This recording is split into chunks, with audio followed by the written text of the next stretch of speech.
اللہ سے کرے دور تو تعلیم بھی فتنہ، املاک بھی، اولاد بھی، جاگیر بھی فتنہ، نا حق کے لیے اٹھے تو شمشیر بھی فتنہ، شمشیر ہی کیا نعرہ تکبیر بھی فتنہ۔ غزہ کی تنگ گلیوں میں جہاں بچپن کھیل سے زیادہ بقا کا نام ہوتا ہے، وہیں ایک گمنام سا بچہ پروان چڑھتا ہے جس کا نام بعد میں پورا خطہ پہچاننے لگتا ہے۔ وہ نہ ہی کسی شاہی خاندان میں پیدا ہوا، نہ ہی اس کے حصے میں بچپن کی عشائشیں آئیں۔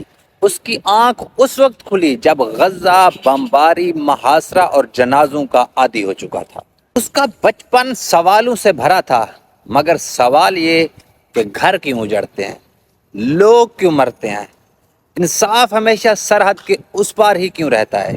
یہی سوال اسے عام نوجوانوں کی طرح کسی خواب کی طرف نہیں بلکہ مزاحمت کے راستے کی طرف لے گئے۔ یہ وہ شخص تھا جو ہجوم میں رہ کر بھی نظر نہ آیا، جس کے قدموں کی آہٹ دشمن نے محسوس کی مگر عکس کسی آنکھ میں نہ اترا۔ وقت گزرنے کے ساتھ ساتھ وہ ایک کردار بنا، ایسا کردار جو سامنے آنے کی بجائے پردے کے پیچھے اثر دکھاتا ہے۔ اس کی آواز دنیا نے سنی، 12 سنی، مگر اس کی شکل کسی نے نہ دیکھی۔ یہ وہ آواز تھی جو کبھی شکست خوردہ نہیں لگی، نہ ہی جوش میں بہکی ہوئی۔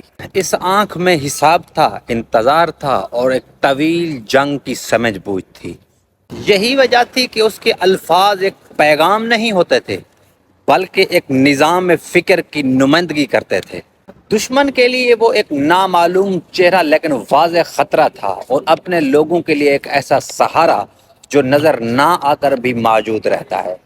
دنیا اسے برسوں سے آواز کے ذریعے جانتی تھی، اس کی شناخت ایک راز تھی، دانستہ، باقاعدہ اور سوچ سمجھ کے۔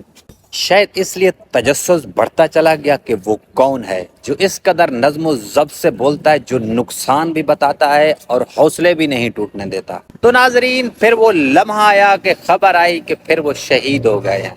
پھر اس بار دنیا نے اسے اس خبر کے ساتھ پہلی بار دیکھا، ایک تصویر جو شہادت کے طور پر نظر آئی جسے برسوں سے چھپایا گیا تھا، اور یوں ہی راز سے علامت تک کا سفر ختم ہوا۔ یہ وہ شخص تھا جسے دنیا نے پہلی آواز میں پہچانا، اب مزاحمت کی تاریخ میں ایک منتقل استارہ بن چکا تھا۔ اس کا نام تھا ابو عبیدہ۔ تو ناظرین، یہ خبر صرف دو ناموں کے ختم ہونے کا اعلان نہیں بلکہ ابو عبیدہ نے یہ دنیا میں ثابت کیا کہ جنگ حوصلے اور ہمت سے لڑی جاتی ہے۔ اس نے دنیا کو ایک پیغام دیا کہ جنگ ہتھیاروں سے نہیں، ایک سنجیدہ سوچ سے لڑی جاتی ہے کہ جو دشمنوں کو سوچنے پر مجبور کر دے۔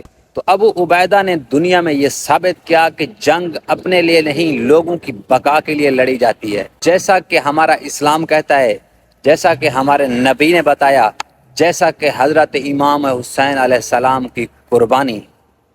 تو مجھے دیجیے اجازت، اللہ نگہبان۔